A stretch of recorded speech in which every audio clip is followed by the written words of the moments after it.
Perkenalkan, nama saya Dwi Lawson Edi. Saya dari S3 Pendidikan Kejuruan, Sekolah Pascasarjana Universitas Negeri Malang. Pada kesempatan kali ini, saya akan menjelaskan mengenai Advancing Human Resource Development atau HRD. Yang menjadi latar belakang dalam penyusunan makalah ini, di sini HRD memiliki peranan penting dalam pengembangan suatu organisasi, baik itu di institusi maupun di industri. Jadi HRD ini menaungi potensial, ya, jadi potensial dari human, employee, skill, research, training, recruiting, performance, leadership. Jadi dalam suatu HRD ini memiliki kesinambungan yang sangat signifikan untuk kemajuan suatu institusi ataupun industri. Dalam kesempatan kali ini, saya akan membahas mengenai strategi pengembangan sumber daya manusia. Yang kedua, penilaian dalam pengembangan sumber daya manusia. Yang ketiga, kebijakan dan perencanaan pengembangan sumber daya manusia. Strategi dan pengembangan sumber daya manusia ini saya bagi beberapa konsep. Yang pertama, konsep strategi, kemudian konsep pengembangan, kemudian teknik pelatihan dan pengembangan, yang selanjutnya perencanaan strategis. Konsep strategis di sini merencanakan dan pendekatan secara sistematis yang digunakan oleh organisasi untuk mengembangkan keterampilan, mengembangkan kompetensi, dan mengembangkan kapabilitas karyawan guna untuk meningkatkan atau mencapai tujuan bisnis yang lebih besar. Kemudian konsep pengembangan, di sini proses yang didesain untuk meningkatkan kemampuan konseptual, kemampuan pengambilan keputusan, dan memperluas human relation. Kemudian teknik pelatihan dan pengembangan dalam HRD di sini menjelaskan mengenai pendidikan dan pelatihan dalam perencanaan strategis sebagai rencana bisnis untuk pemikiran sistem bagi mereka yang bertanggung jawab untuk menetapkan arah strategi bagi organisasi. Yang keempat, perencanaan strategis. Jadi perencanaan strategis ini proses sistematis dalam mengembangkan sumber daya manusia agar selaras dengan visi, misi, dan tujuan dari suatu institusi ataupun industri. Jadi dalam peningkatan keterampilan, peningkatan kompetensi, motivasi, tetap untuk mendukung pertumbuhan suatu perusahaan ataupun institusi. Yang pertama, pengembangan sumber daya manusia. Ini dari konsep strategis. Ini ada strategi pengembangan karyawan, strategi manajemen kinerja, strategi retensi dan kesejahteraan karyawan, strategi pengelolaan talenta, dan strategi adaptasi terhadap perubahan.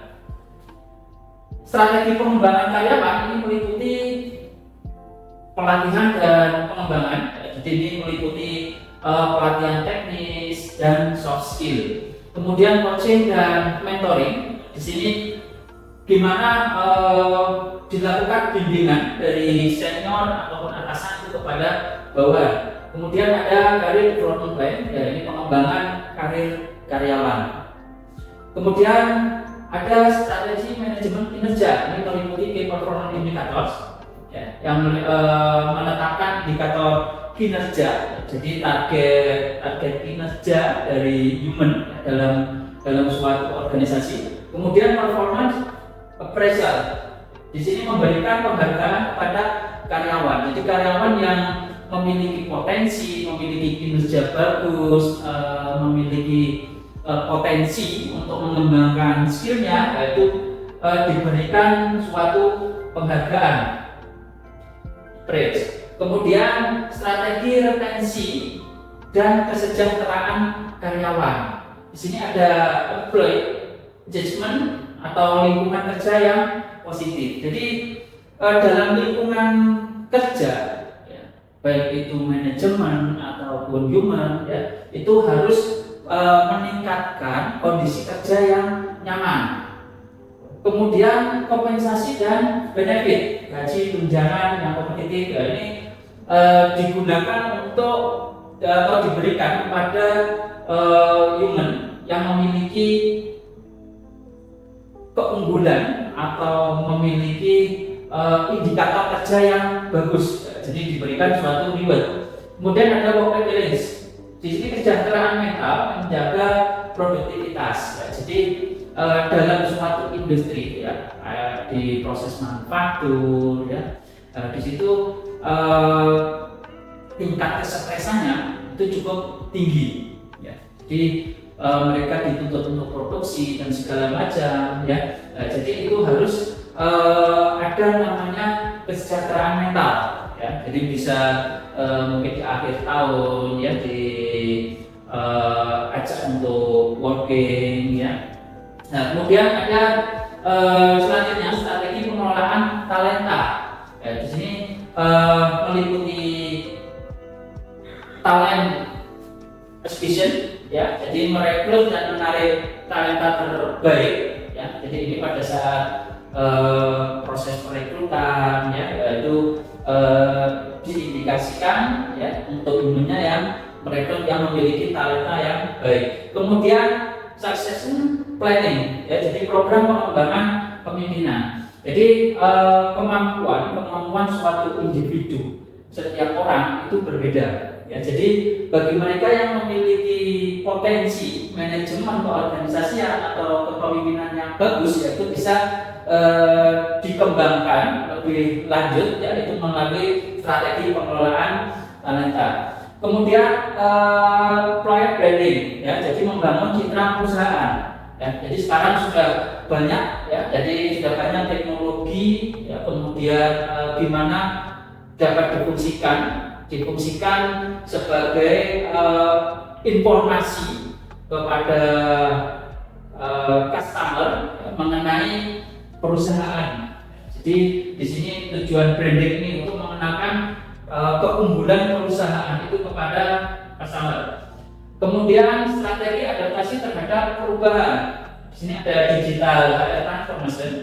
Jadi teknologi seperti HR analisis, ya, pakai AI, ya, itu bisa digunakan sebagai strategi, ya, untuk adaptasi perkembangan teknologi. Jadi suatu perusahaan atau institusi itu harus mengikuti perkembangan teknologi yang ada sekarang.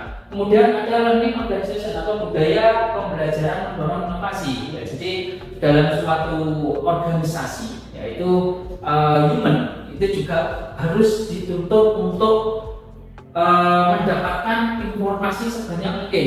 Gimana tujuannya? Untuk mengembangkan inovasi sesuai dengan kompetensinya SDM.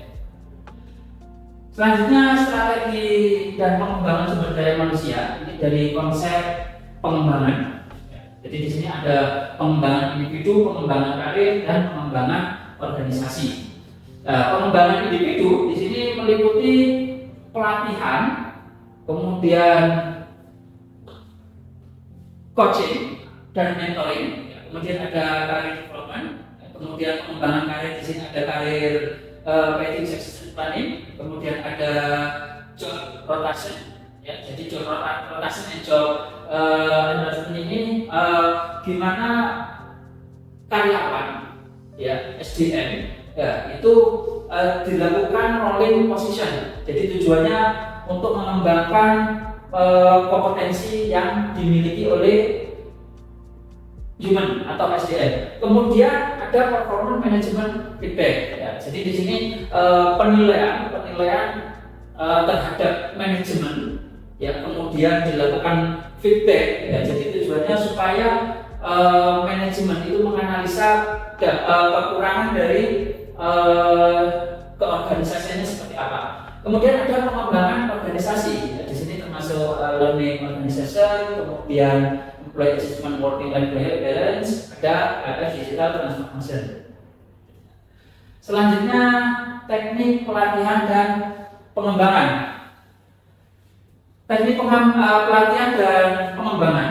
Ya, di sini ada on the job training. Ya, jadi on the job training ini di mana pengembangan SDM ini yang dilakukan di internal perusahaan atau di internal institusi. Ya, jadi contohnya job rotation, kemudian job shadowing, ada apprenticeship atau magang, ya, ini dilakukan di internal perusahaan atau institusi. Kemudian ada on the job training. Jadi on the job training ini dilakukan di luar, ya, jadi di luar industri, gimana tujuannya itu bisa berupa classroom, bisa berupa workshop, seminar, e-learning dan online. Jadi ini kegiatannya dilakukan di luar konteks dari perusahaan. Jadi di mana karyawan itu diberikan pelatihan di tempat-tempat tertentu. Kemudian teknik pengembangan karyawan. Di sini ada leadership development program, ada self-directed learning, ada training atau team building. Ya, ini team building ini digunakan untuk meningkatkan teamwork, ya, teamwork antar human atau antar pegawai dalam suatu perusahaan ataupun institusi. Kemudian perencanaan strategis. Jadi perencanaan strategis ini untuk menganalisis kebutuhan SDM, di mana mengidentifikasi kompetensi dan keterampilan yang dibutuhkan organisasi saat ini dan di masa datang. Jadi analisis kebutuhan SDM ini untuk pada saat perekrutan suatu karyawan itu disesuaikan dengan kebutuhan industri. Jadi kebutuhan industri. Jadi suatu organisasi itu sudah harus bisa menganalisa masa depan jangka panjangnya industri itu akan seperti apa. Itu sudah harus bisa dianalisa sejak dini. Kemudian penetapan tujuan HRD. Jadi menentukan sasaran pengembangan karyawan yang mendukung pertumbuhan organisasi. Jadi di sini sangat penting, ya, untuk menentukan visi misi, ya, dari industri, ya. Jadi sasaran pengembangan arahnya industri itu nanti akan seperti apa. Kemudian pengembangan program pelatihan dan pengembangan. Ini merancang pelatihan, mentoring, ya, program pengembangan kepemimpinan. Ini untuk meningkatkan kompetensi dari karyawan. Kemudian evaluasi dan mentoring. Di sini dilakukan untuk mengukur efektivitas program HRD melalui KPI dan feedback dari karyawan. Jadi evaluasi dan mentoring ini wajib dilakukan. Jadi untuk menganalisa perkembangannya manajemen atau organisasi selama ini dalam memberikan reward, dalam memberikan kapasitasnya kepada karyawan itu seperti apa, ya, kemudian dalam pengembangan industri itu seperti apa, ya, kemudian untuk menganalisa jangka panjangnya industri itu seperti apa, itu perlu masukan dari suatu karyawan. Kemudian yang selanjutnya ini penilaian dalam pengembangan sumber daya manusia. Di sini ada 3 item yang akan saya jelaskan. Yang pertama penilaian SDM. Yang kedua proses penilaian SDM. Yang ketiga model penilaian SDM. Ya, jadi dalam suatu HRD itu harus melakukan penilaian kinerja dari karyawan. Ya, jadi tujuannya untuk menganalisa mana karyawan yang memiliki kinerja yang bagus, mana karyawan yang tidak memiliki kinerja sesuai dengan visi misinya industri atau perusahaan. Yang pertama penilaian SDM. Jadi penilaian SDM ini merupakan penilaian kinerja dari karyawan untuk sistem formal untuk menilai dan evaluasi kinerja tugas individu atau tim. Penilaian kinerja merupakan faktor untuk sukses manajemen kinerja. Jadi penilaian SDM di sini untuk mengevaluasi kinerja dari karyawan. Yang pertama ada 4 tipe, ada reaction, ada immediate, ada intermediate, ada ultimate level. Ini sumber dari Patrick 1972. Ya, ini reaction untuk mengukur peserta pelatihan mengenai pelatihan yang mereka ikuti. Jadi selama karyawan itu mengikuti suatu pelatihan, ini diukur kemampuannya setelah mengikuti pelatihan itu seperti apa. Kemudian immediate di sini mengukur mengenai apa yang dipelajari oleh peserta pelatihan yang diselenggarakan. Kemudian ada intermediate mengukur efek pelatihan, ya, jadi dampaknya dari pelatihan itu terhadap kinerja, terhadap kompetensinya karyawan, ya, itu seperti apa. Kemudian mengukur atau menilai hasil pelatihan pada kinerja organisasi secara keseluruhan. Ya, jadi intermediate level ini untuk mengukur dampaknya suatu karyawan setelah dilakukan pelatihan itu secara keseluruhan dari organisasi atau dari industrinya. Nah, kemudian ada proses penilaian SDM. Jadi proses sistematik untuk mengukur kinerja kompetensi dan potensi karyawan guna meningkatkan efektivitas individu dan organisasi. Di sini ada 3 item, ya, ada 3 item. Yang pertama menetapkan standar kerja, ya, jadi sesuai dengan visi misi industri. Kemudian menilai kinerja karyawan secara relatif terhadap standar industri maksudnya dia. Kemudian yang ketiga memberikan umpan balik kepada karyawan dengan tujuan membantu untuk menghilangkan defisiensi kinerja untuk terus berkinerja di atas standar. Jadi proses penilaian ini sebagai bahan evaluasi. Ya, jadi bahan evaluasi kinerja karyawan ini seperti apa. Ya, jadi masukan-masukan dari penilaian ini sebagai upaya untuk meningkatkan kompetensi atau kinerja dari karyawan. Ini sebagai bahan, ya, bagi HRD untuk peningkatan, ya, kesejahteraan, kemudian kelancaran atau kedepannya industri itu akan seperti apa. Ini sebagai bahan evaluasi untuk kinerja karyawan. Kemudian model penilaian SDM. Model penilaian SDM ini ada model metodologi, ada model garis struktural, ya, ada model intelektual. Di sini nanti akan saya paparkan satu persatu. Yang pertama model metodologi. Jadi model metodologi. Nah, di sini di mana pendekatan sistematis yang digunakan untuk mengevaluasi kinerja, kompetensi dan potensi karyawan dalam suatu organisasi. Jadi model ini membantu perusahaan dalam pengambilan keputusan terkait rekrutmen, kemudian pengembangan, promosi, retensi karyawan. Nah, di sini ada perencanaan evaluasi, kemudian pengumpulan data, kemudian ada analisis data dan pelaporan hasil.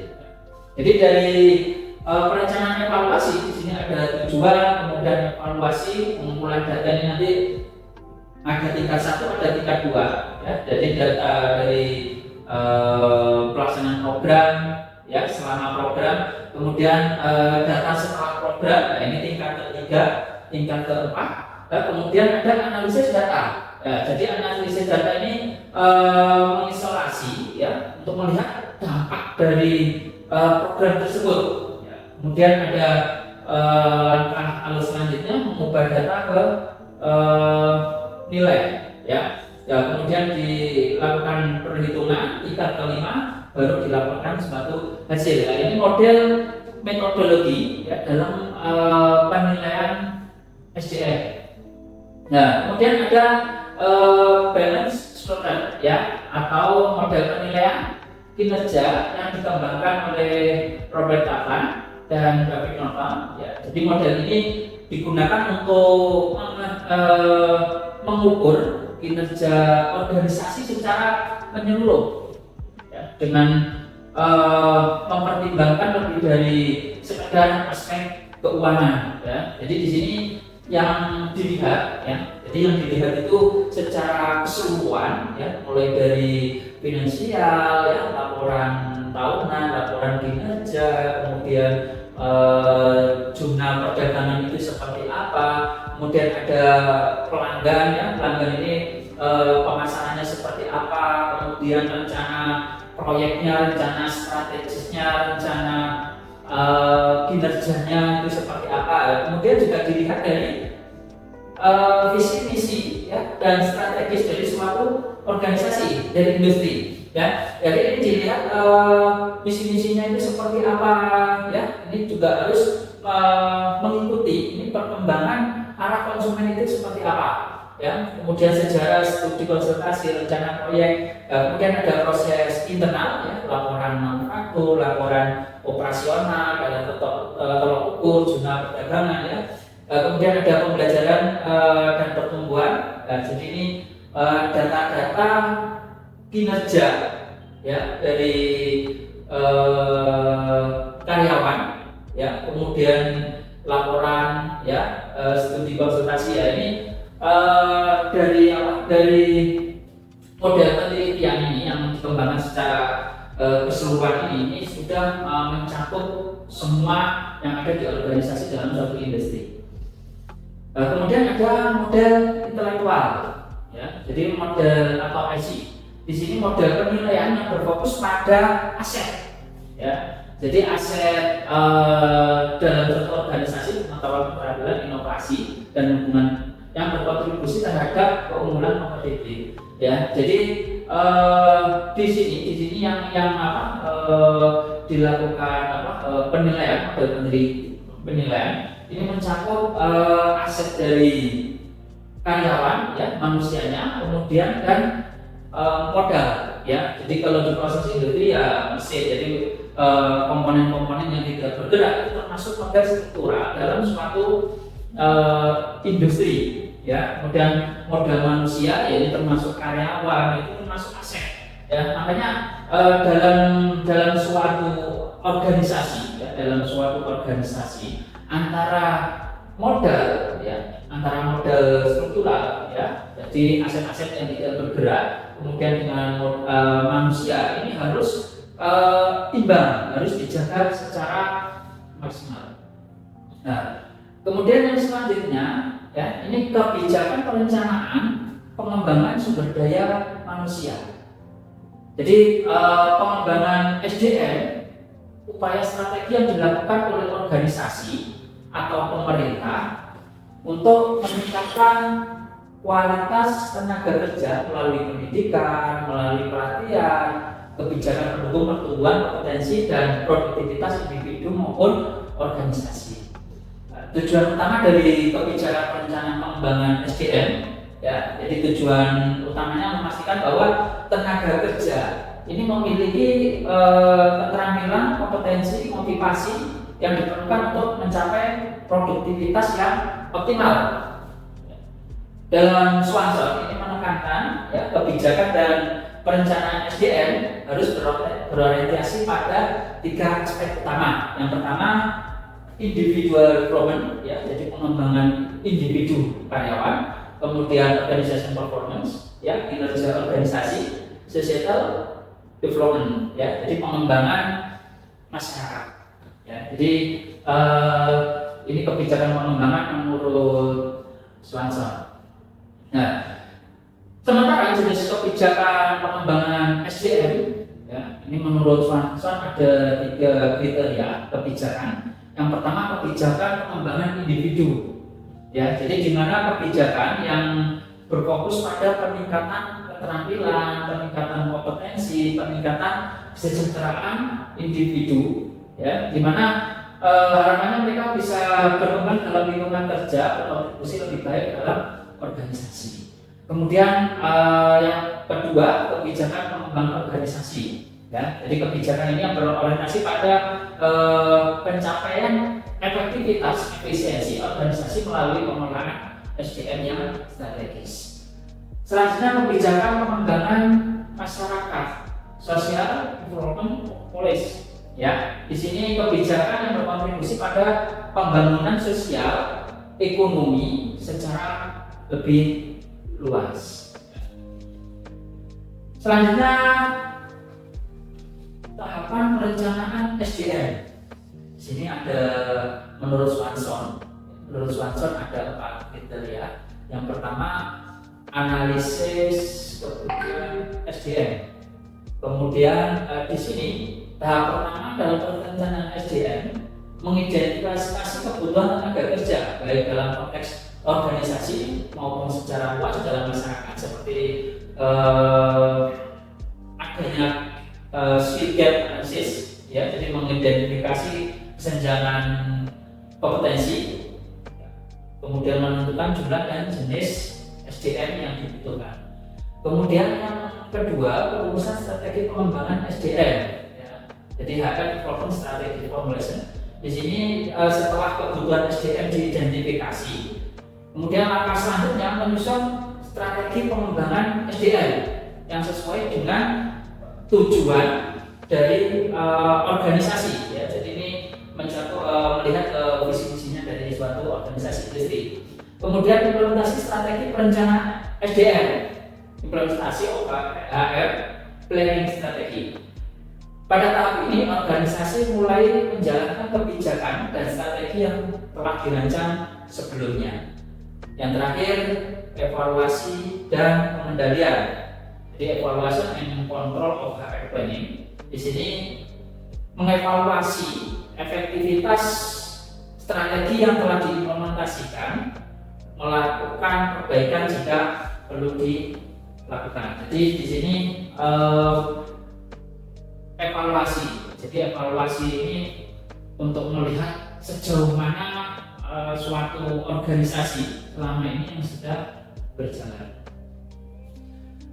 Strategi pengembangan sumber daya manusia di organisasi, di sini di industri, ya, lebih tepatnya, dan di pemerintah. Di sini ada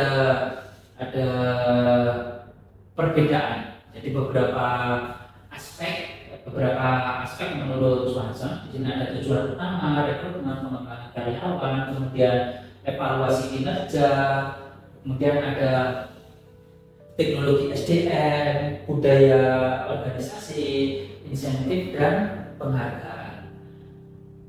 Ada perbedaan antara di organisasi perusahaan swasta maupun di institusi negara. Jadi tujuan utama di sini organisasi untuk profitabilitas, ya, jadi meningkatkan profit, efisiensi, dan daya saing. Sementara kalau di pemerintahan ini memberikan pelayanan publik, akuntabilitas, kemudian efektivitas kebijakan.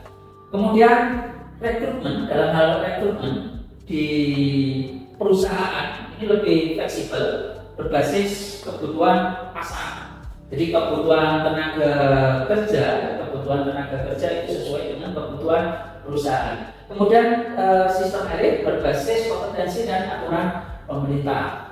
Kemudian mengembangkan karyawan, ada training, pelatihan, sertifikasi internal, baik di situ on the job training ataupun off job training.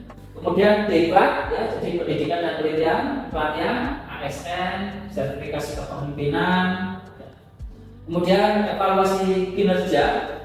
Kalau di perusahaan ini ada KPI, ada OKR, ada 360 degree feedback, ya, jadi feedback karyawan ke organisasi, kemudian ada sistem penilaian kinerja SN, sasaran kinerja SKP, kemudian teknologi SDM, ya. Jadi di sini ada HR analitik, kemudian AI, digital training, kemudian kalau yang di pemerintahan itu ada e-governance, sistem informasi kepegawaian, kemudian dari aspek budaya